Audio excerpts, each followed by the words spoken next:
Let's look at how to add rows or columns in Google Sheets. So adding rows is easy. You can just right click on any row and you can insert one row below or above. So just like that. If you want to insert multiple rows, you can select multiple rows just like this, click and drag, and right click, and then again, insert above or below.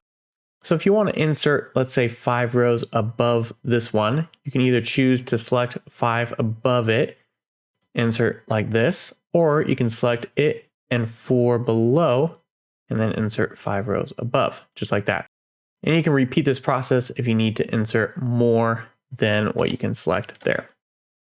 So if you want to insert columns, you can essentially do the same thing. You can select a column and insert a column to the right or to the left of that column, just like that.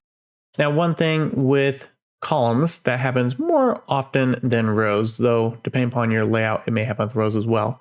But if you have things like drop downs and then you insert one to the right of it, you'll see those drop downs are in this one as well. So if you have the chips, you can just select the entire column and hit delete to remove that data validation. That's just something to keep in mind there.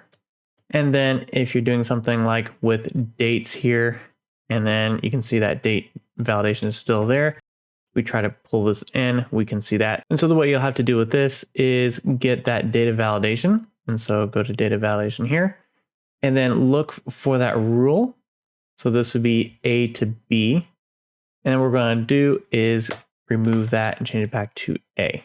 And so if you inserted several columns, you can just remove it from all those columns. And now you can see that error is disappeared. Now we can insert text where we need to there.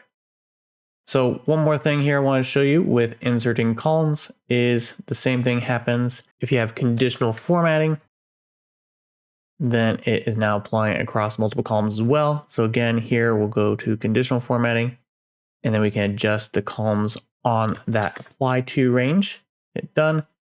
And now we're good to go.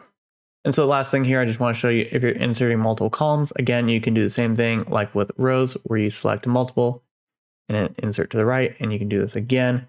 And so you can determine that just like that. So if you need to resize these, you can select those and just resize them to whatever size you need, and then continue on your merry way.